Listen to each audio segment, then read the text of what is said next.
Hello everyone, तो स्वागत है आपका मैथमेटिकल मेथड्स के लेक्चर नंबर 4 में। लास्ट लेक्चर में हमने क्या देखा था? लास्ट लेक्चर में हमने देखा था resolution of vector. Resolution of vector मतलब क्या था? ब्रेकिंग ऑफ वेक्टर मतलब breaking of vector into its components, यानी किसी भी वेक्टर को उससे कंपोनेंट से ब्रेक करना। एग्जांपल मैंने आपको दिया था, जैसे आर वेक्टर क्या होता है? A vector plus B vector. तो ए और बी क्या है? इसके कंपोनेंट्स है, तो इसको ऐसा बोला जाता है कि A and B are the components of R vector.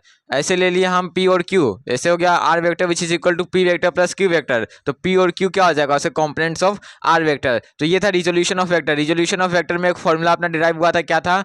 किसी का मैग्नीट्यूड निकालना था तो under root of A X square plus A Y square, या फिर जो भी यहाँ पे वेक्टर दिया है तो F X square plus F Y square. अगर आप आना लेक्चर यानी लेक्चर नंबर 3 देखे तो जो मैं आपको अभी जो बोल रहा हूँ, जो रिवीजन थोड़ा सा रिकैप करा रहा हूँ, आपको अच्छे समझेगा। तो हमने वहां तक देखा था रिजोल्यूशन ऑफ वेक्टर, और क्या देखा था? Vector addition, subtraction, cartesian form. यानी कार्टेशियन फॉर्म मतलब एक्स वाई जेड तीनों एक्सिस में कैसे वेक्टर ऐड होते हैं, कैसे वेक्टर सब्ट्रैक्ट होते हैं, वो देखा था। अब उसका ही एक अगला टॉपिक बच गया था, क्या था? Properties of vector addition and subtraction. मतलब जब वेक्टर ऐड होंगे और सब्ट्रैक्ट होंगे तो उसमें दो प्रॉपर्टी है, आपने सुना भी होगा, क्या?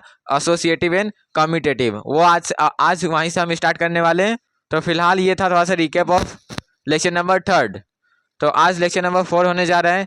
इस लेक्चर में हम क्या देखेंगे?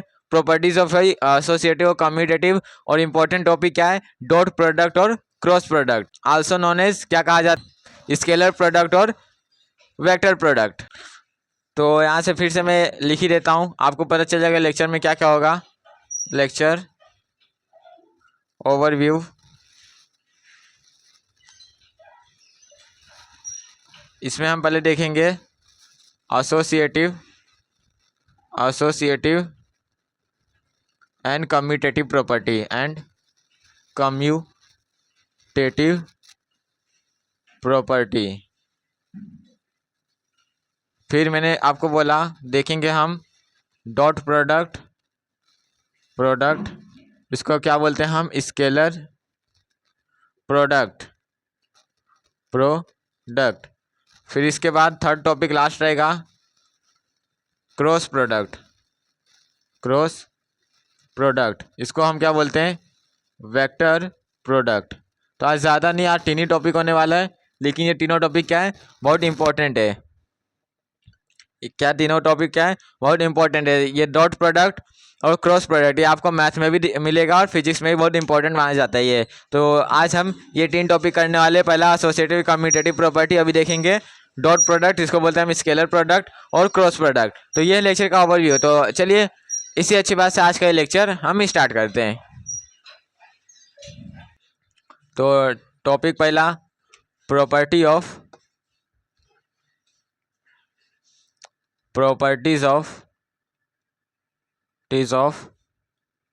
वेक्टर एडिशन एंड सब्ट्रैक्शन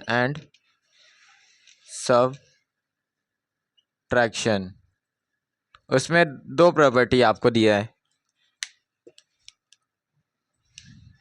पहला प्रॉपर्टी है कम्यूटेटिव प्रॉपर्टी,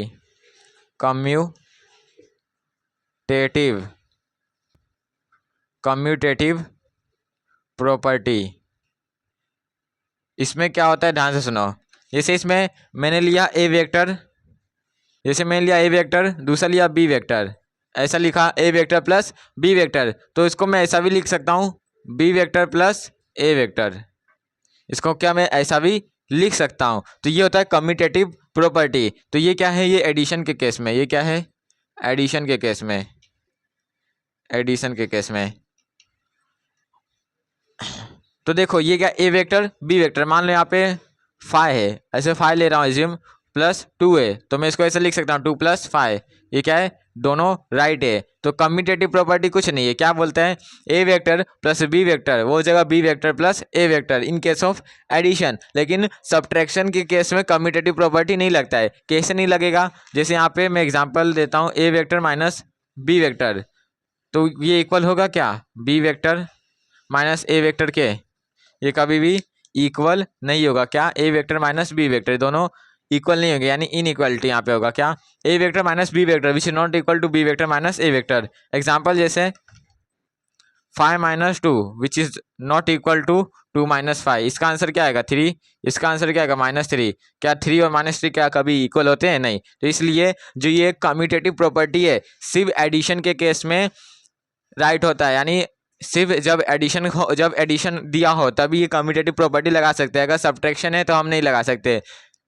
ए वेक्टर माइनस बी वेक्टर वो इक्वल नहीं होगा B vector minus A vector के लिए। तो ये था। इसके बाद एक दूसरा प्रॉपर्टी है, छोटा ही सा है।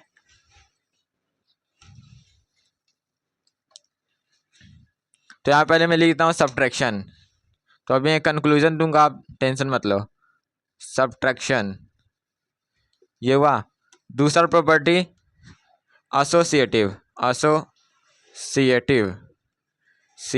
हाँ, एसोसिएटिव प्रॉपर्टी। अब ये क्या है? ये कुछ नहीं है। जैसे यहाँ पे ब्रैकेट में मैं लिख दिया A vector plus B vector, bracket close किया, प्लस लिख दिया सी वेक्टर। तो इसको हम ऐसा भी लिख सकते हैं। कैसा? A vector plus B vector plus C vector. इसको हम ऐसा लिख सकते हैं। कब? जब एडिशन का केस हो। बार बार एडिशन और सब्ट्रैक्शन आ रहा है तो मैं आपको एक कंक्लूजन दूंगा, टेंशन मत लो। क्या है? A vector plus B vector in bracket हो गया वो प्लस सी वेक्टर, वो किसके इक्वल हो जाएगा? A vector plus in bracket B vector plus C vector. लेकिन जब हम सब्ट्रैक्शन की बात करें तो ये ऐसा नहीं होगा। कैसा नहीं होगा? A vector minus B vector फिर यहाँ माइनस सी वेक्टर, ये हुआ which is not equal to A vector minus B vector minus C vector. तो ये सब्ट्रैक्शन के केस में ऐसा नहीं होगा। सब्ट्रैक्शन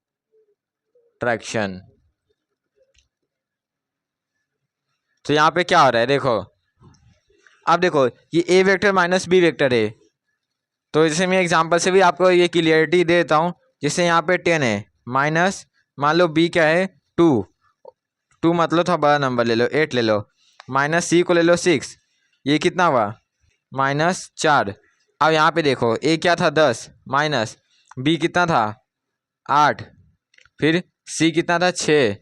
तो 10 माइनस 8 में 6 गया कितना आता है 2, तो क्या आ गया 8। तो ये 8 और -4 आ रहा है। तो इसका मतलब यहाँ पे बोल सकते हैं कि ये एसोसिएटिव प्रॉपर्टी फॉलो नहीं करता। क्या? Vector subtraction. तो आपको यहाँ से एक 2 कॉमन पॉइंट दिख रहा है, 2 पॉइंट दिख रहा है, एक कॉमन मेन पॉइंट है। क्या? A vector plus B vector which is equal to B vector plus A vector. मतलब vector addition commutative property follow कर रहा है, but vector subtraction commutative property follow नहीं कर रहा है। Same condition is like A vector plus B vector plus C vector which is equal to A vector plus B vector plus C vector. यानी जो associative property है वो, यानी जो वेक्टर एडिशन है वो एसोसिएटिव प्रॉपर्टी फॉलो कर रहा है, लेकिन जो वेक्टर सब्ट्रैक्शन है वो एसोसिएटिव प्रॉपर्टी फॉलो नहीं कर रहा है। तो यहाँ पे एक पॉइंट में लिख देता हूँ नोट करके। क्या? वेक्टर एडिशन इज कम्यूटेटिव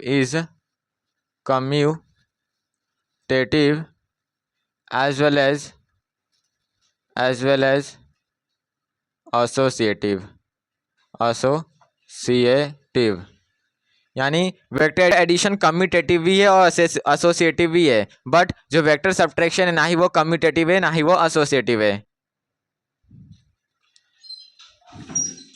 यहाँ पे मैं इसको ऐसे हाईलाइट कर देता हूँ।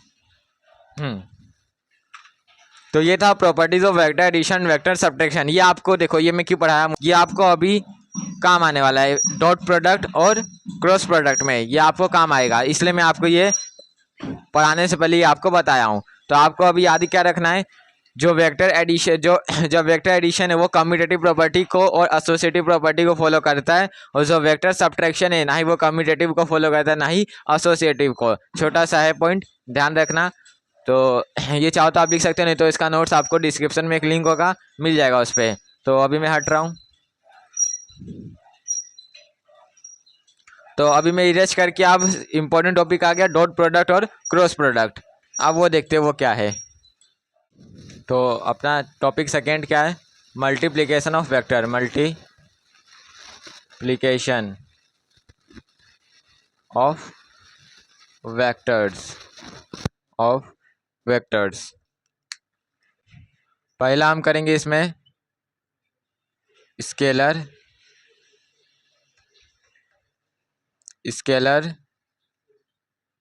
प्रोडक्ट।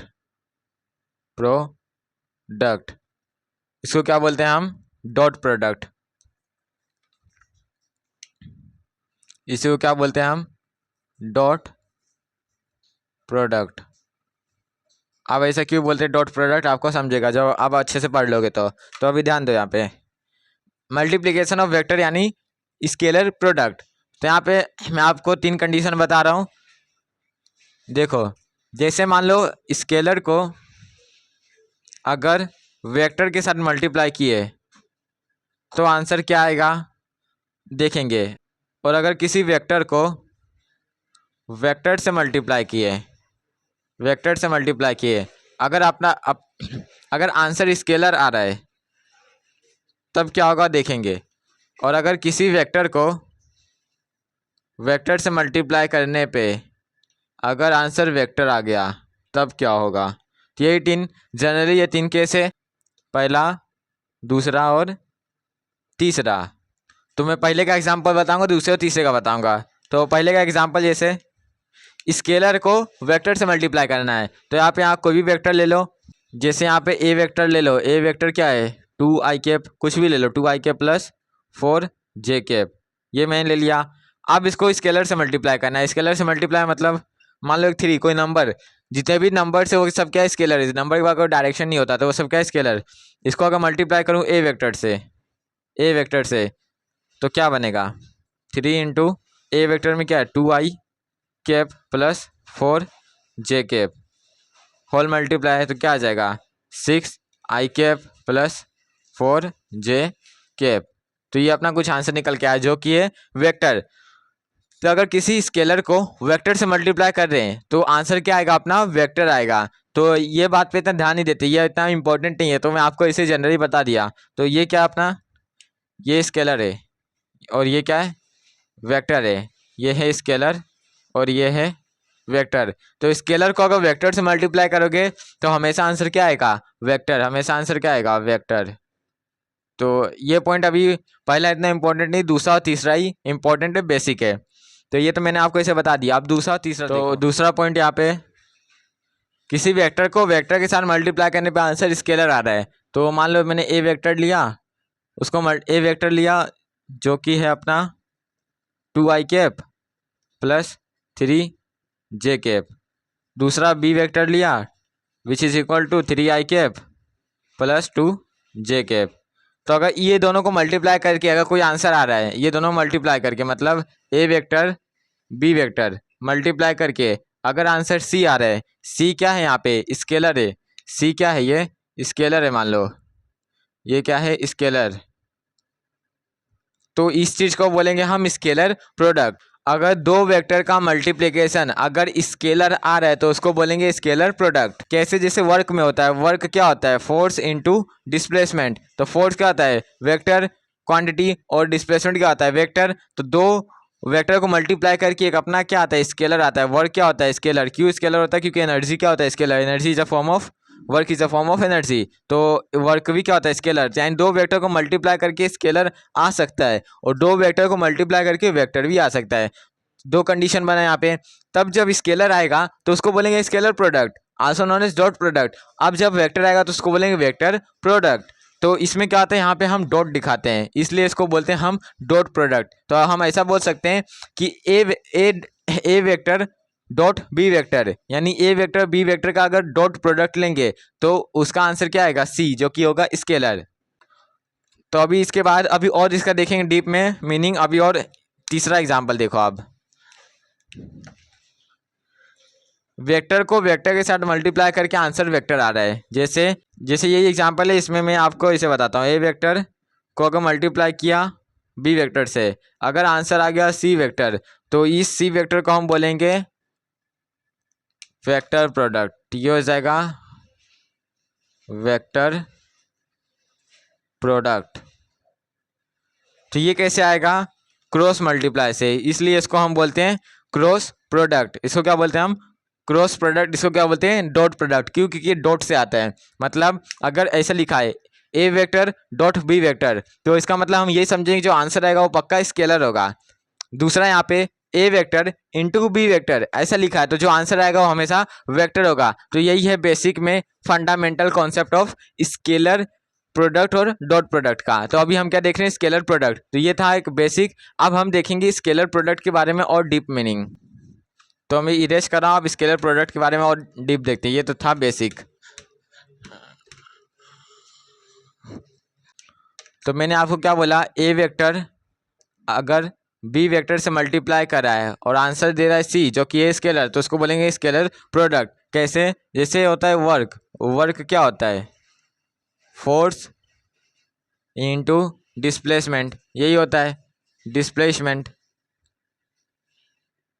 तो फोर्स भी क्या है, फोर्स क्या है, वेक्टर, और ये भी क्या है, वेक्टर क्वांटिटी। यानी वेक्टर वेक्टर मल्टीप्लाई करके आंसर स्केलर दे रहे हैं। यहाँ पे इसे देखो, वर्क क्या है अपना, स्केलर, स्केलर, और ये फोर्स क्या है, वेक्टर, और ये डिस्प्लेसमेंट तो वेक्टर ही है। तो दो वेक्टर का मल्टीप्लिकेशन स्केलर आ सकता है। तो यही है अपना डॉट प्रोडक्ट। अब इसमें होता क्या है, अब डॉट प्रोडक्ट निकालें कैसे। जैसे यहाँ पे मैंने लिया एक ए वेक्टर और दूसरा लिया बी वेक्टर। अब देखो ये ए वेक्टर है, ये बी वेक्टर है, ये इसका हेड, ये इसका टेल, हेड टेल। अब टेल से टेल मिल रहा है, तो यहाँ पे क्या हो रहा है, ये थीटा एंगल बना रहा है। तो टेल से टेल मिला थीटा एंगल, तो ये स्मॉल एंगल होता है और ये होता है बिग एंगल। तो ये पूरा 360 थीटा है, तो ये क्या हो जाएगा 360 माइनस थीटा। तो ये ए वेक्टर बी वेक्टर। तो अब इसका अगर डॉट प्रोडक्ट अपने को निकालना है तो कैसे हो जाएगा, A vector dot B vector, वो क्या हो जाएगा, magnitude of A vector into B vector, फिर हो जाएगा कॉस थीटा। और ये जो थीटा है वो होगा small angle between the A vector और बी वेक्टर। अब मैग्नीट्यूड के लिए आप मोड लगाते हो, सब लोग मोड लगाते हैं, आप मोड मत लगाओ, डायरेक्ट भी लिख सकते हो ए बी कॉस थीटा, ये अंडरस्टूड है। ए बी लिखा है मतलब मैग्नीट्यूड की बात चल रही है, तो आप ऐसा भी लिख सकते हो ए बी कॉस थीटा। तो ध्यान ये रखना जो थीटा है वो ए वेक्टर बी वेक्टर के बीच का जो स्मॉल एंगल होगा वही थीटा रहेगा। जैसे आप इसी पे का एक क्वेश्चन करो, क्वेश्चन कैसा मैं दे रहा हूँ आपको, F vector which is equal to 10 newton, यानी 10 न्यूटन का फोर्स लग रहा है, उसके कारण जो डिस्प्लेसमेंट है वो क्या 5 मीटर का प्रोड्यूस हो रहा है। तो फाइंड वर्क, फाइंड वर्क मतलब डब्ल्यू क्या होगा, यानी फोर्स 10 न्यूटन लग रहा है, उसके कारण डिस्प्लेसमेंट 5 मीटर प्रोड्यूस हो रहा है। कैसे, जैसे यहाँ पे मान लो फोर्स इस साइड लग रहा है एफ 10 न्यूटन का, डिस्प्लेसमेंट इस तरीके से प्रोड्यूस हो रहा है एस 5 मीटर का, दोनों के बीच में थीटा है 60 डिग्री, ये दे दिया। तो आपको बोल रहा है वर्क निकालने के लिए, तो डब्ल्यू क्या हो जाएगा, एफ एस कॉस थीटा, यही होगा एफ एस कॉस थीटा। तो एफ क्या है 10, एस क्या है 5, कॉस थीटा कितना है 60 डिग्री, तो ये हो जाएगा 50 इंटू 6, कॉस 60 डिग्री कितना होता है साइन 30 मतलब हाफ, कितना आंसर आ गया 25 जूल, ये हो गया वर्क। तो इसी तरीके से हम यूज करते हैं स्केलर प्रोडक्ट और dot product for finding the any quantities in the physics as well as math. तो आपको बस यही याद रखना है, जब डॉट प्रोडक्ट को मल्टीप्लाई करेंगे तो वहाँ कॉस थीटा एक्स्ट्रा आएगा, मतलब ए वेक्टर डॉट बी वेक्टर हो जाएगा ए बी कॉस थीटा, जैसे पी वेक्टर क्यू वेक्टर हो जाएगा P Q cos theta. P और क्यू क्या है, magnitude of P vector magnitude of Q vector respectively, हो जाएगा कॉस थीटा, यानी कॉस थीटा यहाँ पे आएगा। अब इसका उल्टा क्या होगा, साइन थीटा आ जाएगा, किसमें, वेक्टर प्रोडक्ट में, वेक्टर प्रोडक्ट में साइन थीटा आ जाएगा, यानी जितना भी यहाँ पे स्केलर प्रोडक्ट है जस्ट उसका अपोजिट हो जाएगा वेक्टर प्रोडक्ट। तो इसका, तो ये स्केलर प्रोडक्ट का 6-7 प्रॉपर्टी आपके टेक्स्ट बुक में दिया है। प्रॉपर्टी बहुत इंपॉर्टेंट है ताकि इससे आप न्यूमेरिकल सॉल्व कर सकते हो। तो फटाक से प्रॉपर्टी देखते हैं। तो ये था पूरा बेसिक, ये चाहो तो आप लिख सकते हो, ये क्वेश्चन भी आप लिख लेना, आपको आइडिया आएगा अच्छा खासा। क्या चल रहा है अपना, characteristics, characteristics matrix of scalar product, scalar product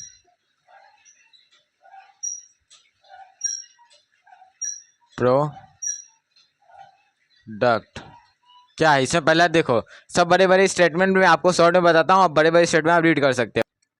पहला क्या है? P vector dot Q vector, वो क्या हो जाएगा? पी क्यू कोस थीटा, मैंने आपको बताया था। तो जो ये क्यू कोस थीटा है, ये क्या है? कंपोनेंट ऑफ क्यू वेक्टर है। ये क्या है? Component of Q vector in the direction of p vector. तो पी क्यू cos थीटा, तो ये क्यू cos थीटा क्या है? Component of Q vector in direction of P vector. क्या है अभी आपको मैं समझा रहा हूँ। जैसे यहाँ पे एक वेक्टर ले लो और यहाँ दूसरा वेक्टर ले लो, इसको मैंने बोल दिया पी वेक्टर, इसको बोल दिया क्यू वेक्टर। तो यहाँ पे मैं नाम लिखता हूँ, ये है पी वेक्टर। तो देखो कंपोनेंट हम कैसे निकालते थे? तो ये है क्यू वेक्टर, तो क्यू वेक्टर कंपोनेंट क्या हो जाएगा? तो यहाँ पे क्या थीटा रहता है, तो इसका कंपोनेंट क्या हो जाएगा? Q cos theta, Q cos theta. मैंने बताया था थीटा जिस कंपोनेंट के साथ रहेगा वो हो जाएगा कॉस थीटा। तो ये क्यू था, ये था क्यू, तो हो जाएगा क्यू कॉस थीटा। तो क्यू कॉस थीटा क्या है? Component of Q vector in the direction of P vector, P vector के डायरेक्शन में। तो ऐसा देखो पी वेक्टर और ऐसा हो रहा था ना, यहाँ पे P और Q cos थीटा ऐसा बन रहा था। तो ये Q cos थीटा क्या है? ये Q cos थीटा क्या है? कंपोनेंट ही तो है Q वेक्टर का। तो आप इतना मत समझो, बस यही समझ लो कि P वेक्टर और Q वेक्टर का डॉट प्रोडक्ट लेंगे तो PQ cos थीटा बनेगा, PQ cos थीटा बनेगा। और जो ये Q cos थीटा ये क्या है? कंपोनेंट ऑफ P वेक्टर है। दूसरा इंपॉर्टेंट क्या? Scalar product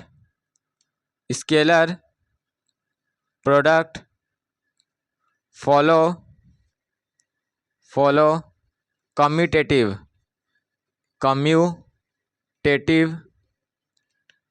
law of vector. इसलिए मैंने आपको कम्यूटेटिव और एसोसिएटिव लॉ बताया था लेक्चर की स्टार्टिंग में। तो क्या बोल रहा है? Scalar product follow commutative law of vector. Commutative law मतलब वही A vector plus B vector which is equal to B vector plus A vector. तो यहाँ पे एक वेक्टर की फॉर्म में कैसा दिया है? P vector dot Q vector क्या होता है? पी क्यू कॉस थीटा ये होता है।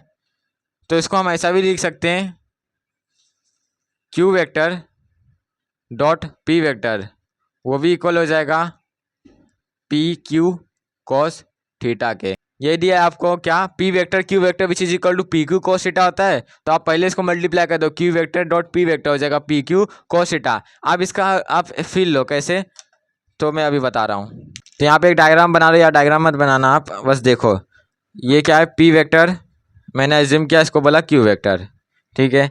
दोनों के बीच में एंगल क्या है? थीटा। तो ये P vector dot Q vector है, तो पी क्यू कॉस थीटा बन रहा है। तो पी वेक्टर से क्यू वेक्टर, तो ये क्या बना? P Q cos theta, right. दूसरा जैसे फिर से लिया मैंने पी वेक्टर और ये हो जाएगा क्यू वेक्टर, दोनों के बीच में एंगल बना थीटा। तो ये एंगल बना थीटा, पूरा 360 है, तो ये बड़ा वाला एंगल क्या हो जाएगा? 360 माइनस थीटा। ये होता है बड़ा वाला एंगल, छोटा वाला थीटा हो जाएगा, क्योंकि पूरा क्या होता है 360, तो ये थीटा ले लिया तो 360 माइनस थीटा होगा ना, ये जो रिमेनिंग बाहर से जो बड़ा वाला एंगल बनेगा। तो यहाँ पे क्या हो रहा है देखो, Q vector dot P vector मतलब क्यू से पी तक, मतलब क्यू से पी तक यहाँ से जाने का है, फिर जाके यहाँ पे फिर यहाँ आना है, मतलब यहाँ से जाना है यहाँ पे, यानी ये बड़ा वाला एंगल लेना है। तो बड़ा वाला एंगल लेना है तो यहाँ पे कुछ बनेगा, तो बड़ा वाला एंगल लेंगे तो क्या हो जाएगा? Q vector dot P vector which is equal to P Q cos. आप थीटा नहीं लेंगे, क्यों? क्योंकि बड़ा वाला एंगल लेना है तो थीटा थोड़ी ना है, बड़ा वाला क्या है अपना 360 माइनस थीटा। तो अब देखो यहाँ पे 180 360 कुछ भी रहे तो थीटा, तो यानी कॉस ये चेंज नहीं होगा। तो जो कॉस है तो कॉस में ही कन्वर्ट होगा, पता है ना, मैथ में आपने पढ़ा होगा ये ज्योमेट्री में। तो यहाँ पे Q vector dot P vector क्या हो जाएगा? P Q cos theta, right. तो यही तो है क्या, ऊपर क्या लिखा है, जो ये क्या है पी क्यू कॉस थीटा, और ये दोनों क्या सम यानी इक्वल हो गए। तो बस मैं आपको आइडिया दे रहा था ये कैसे निकला, यानी कैसे स्केलर प्रोडक्ट कम्यूटेटिव लॉ है, आपको टेक्स्ट बुक में नहीं दिया है, मैंने आपको बता दिया। तो मैं इसको अभी रफ कर रहा हूँ, ये इतना मतलब आपको बस देखना था कैसे आया। आप इसके बाद का पॉइंट लिख रहा हूँ।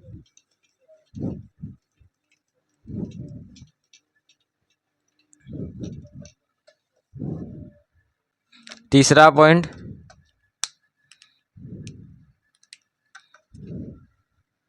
Scalar product, scalar product follow distributive law, distributive law of vector. अब ये मैंने आपको एसोसिएटिव और कम्यूटेटिव बताया था, तो आप डिस्ट्रीब्यूटिव यहाँ आप देख सकते हो। अब ये क्या है, मतलब देखो ये कुछ नहीं, सिंपली बेसिक मैथ है। क्या, पी वेक्टर और in bracket Q vector plus R vector ऐसा लिखा है, तो आप इसको ऐसा लिख सकते हो, P vector dot Q vector plus P vector dot are vector. इसका मतलब तो आपको ये भी डिस्ट्रीब्यूटिव लॉ भी कहीं कहीं आपको न्यूमेरिकल में कहीं कहीं काम आएगा। तो आपको याद रखना है क्या, scalar product follow commutative law also follows distributive law. Distributive law मतलब जैसे पी वेक्टर बाहर है अंदर दो ब्रैकेट में है, तो दोनों के साथ क्या होगा, ये मल्टीप्लाई हो जाएगा। चौथा पॉइंट, चौथा प्रॉपर्टी, अभी आपको टेक्स्ट बुक में डायरेक्ट नहीं लिखा है, लेकिन मैं आपको डायरेक्ट पॉइंट लिखा रहा हूँ। इफ़ टू वेक्टर्स मैं आपको समझाऊंगा, if two vectors are perpendicular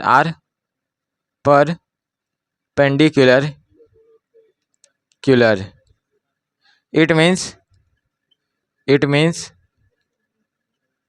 its dot product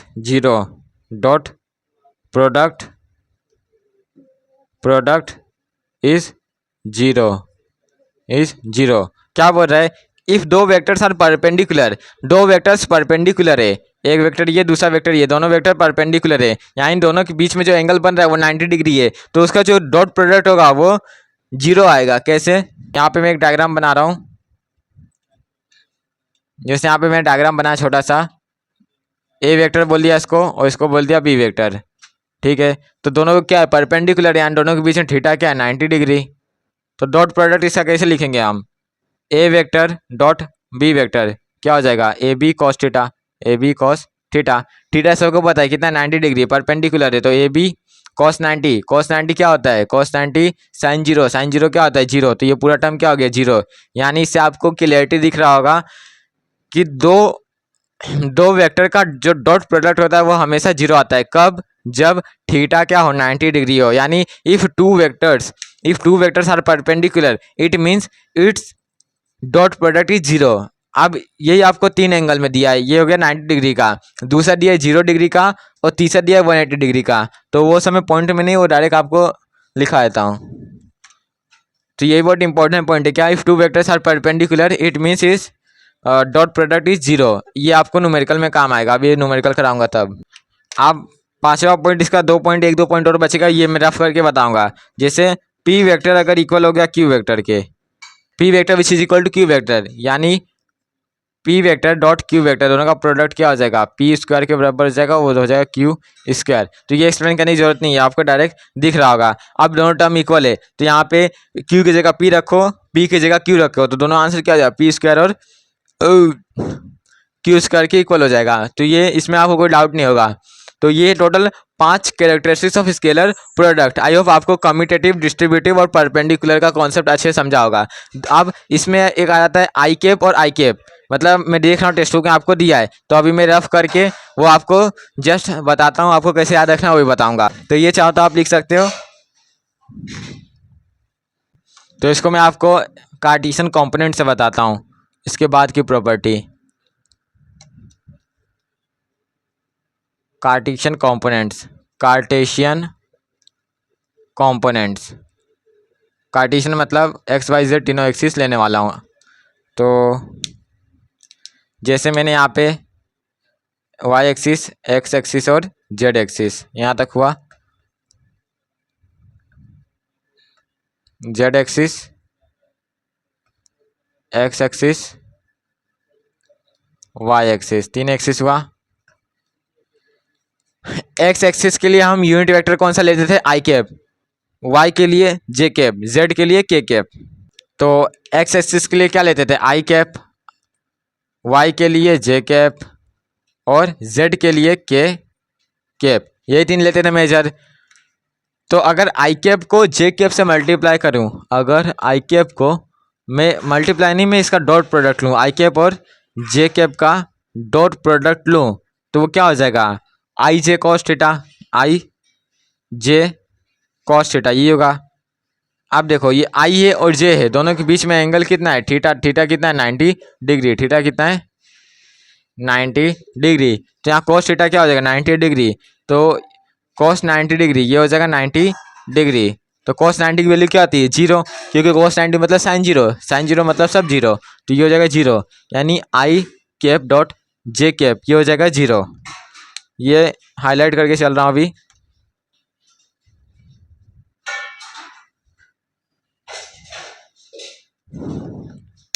I cap और जे कैप क्या आ गया 0। अब ऐसे ही आई कैप लिए जे कैप लिया, अब आई कैप और के कैप लो, आई कैप डॉट के कैप, तो ये हो जाएगा आई जे कॉस थीटा, तो कॉस थीटा हो जाएगा 90 डिग्री, तो कॉस 90 फिर सब 0, तो ये भी आ गया 0। तो आई कैप डॉट जे कैप ये भी हो गया 0, ये भी हो गया 0।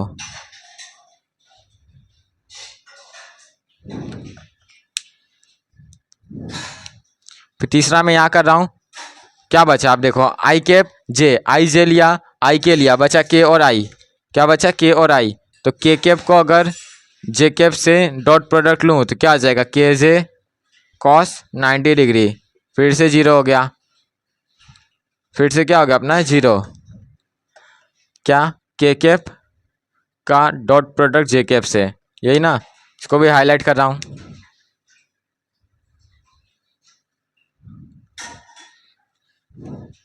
ये तो इसका मतलब क्या समझ है, जब परपेंडिकुलर है डॉट प्रोडक्ट 0 आएगा। मैं पहले पॉइंट बताया था, मैं कार्टेशियन के हिसाब से बता रहा हूँ। तो अब एक काम करो, आई कैप को आई कैप के साथ लो, ये मैंने बोल दिया पहला। अब दूसरा, आई कैप को आई कैप से डॉट प्रोडक्ट लो, आई कैप को आई कैप का डॉट प्रोडक्ट लो, तो आई कैप का तो ये हो जाएगा आई, आई स्क्वायर, तो ये हो जाएगा कॉस 0 डिग्री। तो कॉस 0 क्या होता है 1, क्योंकि कॉस 0 मतलब साइन 90, साइन 90 मतलब 1, और आई स्क्वायर, आई क्या यूनिट वेक्टर, तो 1 का स्क्वायर ही 1 होगा, तो सब आंसर क्या आएगा 1। तो यानी आई को आई के साथ अगर डॉट प्रोडक्ट लूँ तो आ जाएगा आंसर 1, आ जाएगा आंसर 1। वैसे ही अगर जे कैप को जे कैप के साथ डॉट प्रोडक्ट लूँ तो ये जे डॉट जे कॉस फिर 0 डिग्री आएगा, क्योंकि जे कैप और दूसरा जे कैप दोनों के एंगल, दोनों के वेक्टर के बीच में एंगल कितना है 0 डिग्री, तो ये भी क्या आ जाएगा 1। वैसे के कैप डॉट के कैप लिया तो ये भी आ जाएगा के डॉट के कॉस 0, तो ये भी आ जाएगा 1। तो इसका मतलब समझ रहे हो, अगर आई को जे के साथ मल्टीप्लाई किया आंसर आएगा 0, यानी if two vectors are perpendicular, if two vectors are perpendicular it means their dot product is 0। If two vectors are parallel मतलब आई कैप है और दूसरा भी I cap, I cap I cap I cap I cap, J cap J cap, के कैप, मतलब जब दो वेक्टर्स पैरेलल रहेंगे तो उसका जो डॉट प्रोडक्ट होगा वो हमेशा 1 आएगा। दो स्टेटमेंट आप याद रखना, पहला स्टेटमेंट आपको पता ही है, मैंने अभी रफ करने से पहले बताया, क्या, if two vectors are perpendicular it means their dot product is 0। दूसरा, if two vectors are parallel it means their dot product is always always 1 होगा। तो यही 2 पॉइंट आपको मेनली पूरा काम है न्यूमेरिकल में, पूरा जो ये आप कैरेक्टरिस्टिक्स पढ़ रहे हो बस ये 2 पॉइंट पे ऊपर बेस है, यही 2 पॉइंट का काम आने वाला है, और सब ऐसे ही दे दिया है एग्जाम के लिए। तो यही 2 पॉइंट था। तो यहाँ पे क्या है, एंगल 0 डिग्री है, एंगल 90 डिग्री, आपको एंगल 180 डिग्री का दिया है, तो 180 का डिग्री दिया है तो उतना काम नहीं, वो नेगेटिव आया था, तो आप देख सकते हो।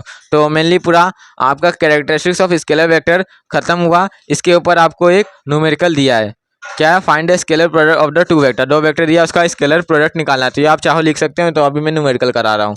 तो बस आपको ये याद रखना है, अगर आई के साथ जे के मल्टीप्लाई होगा मतलब आई जे आई K J K, always answer be 0 because they are mutually perpendicular.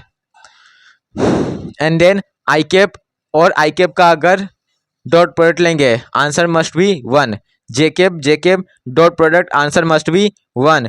के cap dot product answer must be in 1। तो यही था पूरा characteristics of scalar product. Example number 2.6 ये है। तो क्वेश्चन क्या है अपना, मैं गिवन करके लिख देता हूं।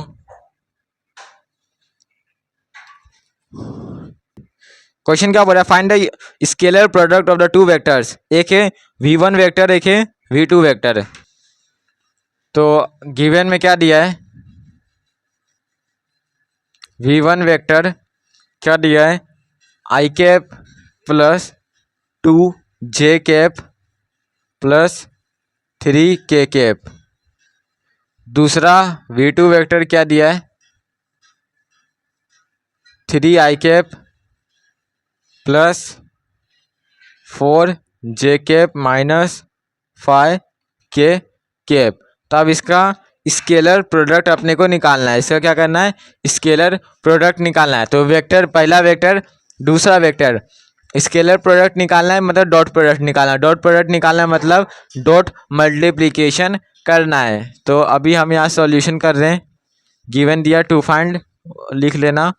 तो अब सॉल्यूशन, तो इसका डॉट प्रोडक्ट करो, v1 vector dot v2 vector क्या हो जाएगा, आई कैप प्लस 2 जे कैप प्लस 3 के कैप। ये हुआ।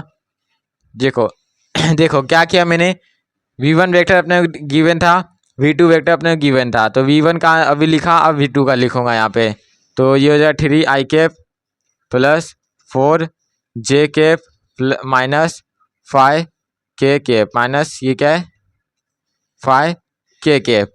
अब जैसे आप मल्टीप्लाई करते हैं वैसे मल्टीप्लाई करो, बस ध्यान यही रखना है, आई से अगर आई मल्टीप्लाई होगा, आई से अगर आई मल्टीप्लाई होगा तो मैंने क्या बताया था, आंसर कितना आता है बोलो 1।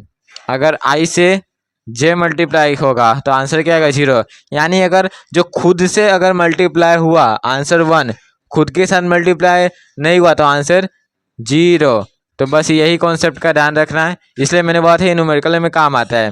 तो आप करो यहाँ पे मल्टीप्लाई, आई कैप 3 आई कैप, तो ये जाए 3 आई कैप इंटू आई कैप, आंसर क्या होता है 1 प्लस 2 जे कैप, 2 जे कैप और 4 जे कैप। तो 4 2 जा क्या हो जाएगा 8, जे से जे मल्टीप्लाई होगा आंसर 1, 3 के और ये माइनस, तो यहाँ पे पहले माइनस दे दिया तो माइनस कर दो। तो 5 3 से क्या होता है 15 के cap into cap cap, answer आएगा 1। तो मल्टीप्लाई में था, ठीक है। तो ये हो जाएगा 3 प्लस 8 माइनस 15 कितना आ जाएगा 11 माइनस 15, आंसर क्या आ जाएगा -4। तो अपना आंसर क्या आएगा -4। तो v1 vector dot v2 vector क्या आ जाएगा -4। इसको मैं हाईलाइट कर देता हूँ, अपना आंसर आ गया, ये अपना आंसर। तो क्या किया मैंने, दो वेक्टर अपने को दिया था, दोनों का डॉट प्रोडक्ट निकाला था, यानी स्केलर प्रोडक्ट निकालना था। बस आपको ये पता होना चाहिए, स्केलर प्रोडक्ट में अगर आई के साथ आई मल्टीप्लाई होता है तो क्या आंसर आता है 1। आई के साथ जे मल्टीप्लाई होता है आंसर आता है 0। खुद के साथ मल्टीप्लाई होगा 1, दूसरे के साथ मल्टीप्लाई होगा 0। बस यही बात का ध्यान रखना है और क्वेश्चन सॉल्व करते जाना है। फिर इसके बाद है vector product also known as cross product. तो देखो अब अगर आपने अच्छे से स्केलर प्रोडक्ट पढ़ लिया तो ये वेक्टर प्रोडक्ट कुछ नहीं, जस्ट उसका हर चीज़ अपोजिट है। अगर आपको स्केलर प्रोडक्ट याद है तो वेक्टर प्रोडक्ट भी कुछ नहीं है। तो अभी मैं ये रेस करके वेक्टर प्रोडक्ट देखते हैं फटाक से।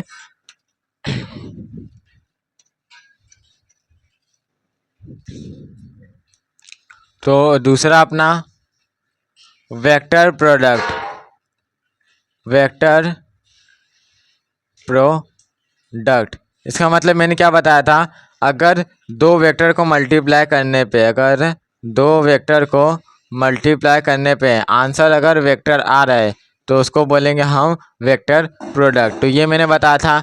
अब इसका ही हम कैरेक्टरिस्टिक्स देखेंगे, कैरेक्टरिस्टिक्स टेरिस्टिक्स ऑफ वेक्टर प्रोडक्ट। अब वेक्टर प्रोडक्ट को हम क्या बोलते हैं? डॉट प्रोडक्ट, मतलब क्रॉस प्रोडक्ट। वेक्टर प्रोडक्ट को हम क्या बोलते हैं? Cross product. क्यों? क्योंकि ये क्रॉस में मल्टीप्लाई होता है, इसको हम बोलते हैं क्रॉस प्रोडक्ट, ये बोलते हैं। तो इसमें क्या होता है, जैसे ए वेक्टर बी वेक्टर के साथ मल्टीप्लाई हो रहा है, यहाँ पहला लिखता हूँ मैं, ए वेक्टर अगर बी वेक्टर से मल्टीप्लाई हो रहा है, क्रॉस प्रोडक्ट निकाल रहे हैं, तो वो हो जाएगा A B sine theta, A B sine theta. तो ए बी साइन थीटा हो जाएगा। वहाँ पे क्या हो रहा था? ए बी कॉस थीटा, तो यहाँ हो जाएगा ए बी साइन थीटा। तो ये बी साइन थीटा क्या है? ये कंपोनेंट है बी वेक्टर का। ये क्या है? Component of B vector in the direction of a vector, in the direction of a vector, यानी ए वेक्टर डायरेक्शन में बी वेक्टर का क्या जो कंपोनेंट है, क्या है? B sine theta. दूसरा property, vector product does not follow commutative law. मतलब जैसे p vector into Q vector, वहाँ डॉट था, यहाँ पे into, which is not equal to Q vector into p vector. इसमें ऐसा होता है। उसमें क्या आता था? वे scalar product follow commutative law, मैंने आपको वहाँ पे प्रूफ करके बताया था। तो यहाँ भी आप उसी तरीके से प्रूफ कर सकते हो। मैं नहीं कर रहा हूँ, वीडियो ज़्यादा लंबा हो रहा है। तो p vector into Q vector which is not equal to Q vector into p vector. तीसरा, वेक्टर प्रोडक्ट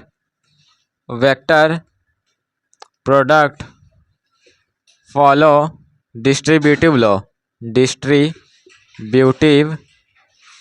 ऑफ वेक्टर। वहाँ पे दोनों फॉलो हो रहा था, यहाँ पे एक कम्यूटेटिव फॉलो नहीं हो रहा है, बट डिस्ट्रीब्यूटिव फॉलो कर रहा है। डिस्ट्रीब्यूटिव मतलब जैसे A vector into B vector plus C vector which is equal to क्या हो जाएगा? A vector B vector plus A vector C vector, यानी डिस्ट्रीब्यूटिव लॉ को फॉलो कर रहा है। यहाँ पे आप बीच में मल्टीप्लाई लगा दो। चौथा property, if two vectors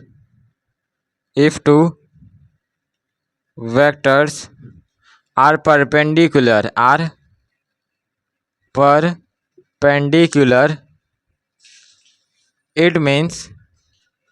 it means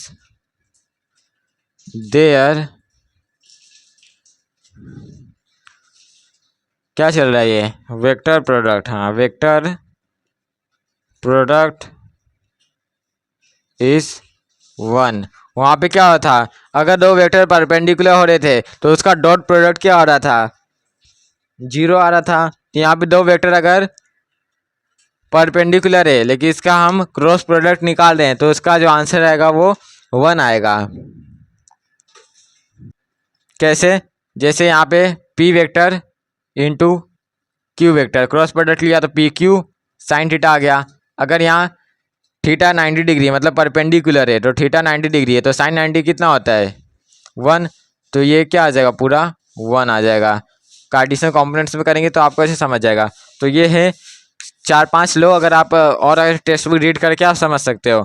तो अगर आपने स्केलर प्रोडक्ट अच्छे देखा तो वेक्टर आपके लिए जस्ट सब अपोजिट है। तो वीडियो ज़्यादा लंबा हो गया, तो अगले वीडियो में देखेंगे इसके आगे के topics. Introduction to calculus, differential calculus और डिफरेंशिएशन और इंटीग्रेशन मैं आपको बेसिक से पढ़ाऊंगा। अच्छे से अगला वीडियो देखना। अगले वीडियो में लेक्चर नंबर 5 रहेगा ना, हाँ, तो वो लेक्चर नंबर 5 में अपना चैप्टर खत्म हो जाएगा। तो आज के लेक्चर में हमने क्या पढ़ा? आज के लेक्चर में हमने देखा एसोसिएटिव लॉ, कम्यूटेटिव लॉ, और बाद में हमने बीच में देख लिया डिस्ट्रीब्यूटिव लॉ। और क्या देखा? और हमने देखा डॉट प्रोडक्ट, इसको बोलते हैं स्केलर प्रोडक्ट, क्रॉस प्रोडक्ट इसको बोलते हैं वेक्टर प्रोडक्ट। तो मेनली मेजर यहाँ इंपॉर्टेंट क्या, अगर आप पूछोगे इसमें इंपॉर्टेंट क्या है तो मैं बोलूँगा स्केलर प्रोडक्ट। अगर आपको स्केलर प्रोडक्ट अच्छे समझ गया तो सब आपको इजीली समझ जाएगा। तो टेक्स्ट बुक के पीछे आपको कुछ एक दो न्यूमेरिकल दिए हैं, वो आप चाहो तो सॉल्व कर सकते हो। तो आज की वीडियो में बस इतना ही, अब मिलते हैं अगले वीडियो में, तब तक के लिए बाय बाय।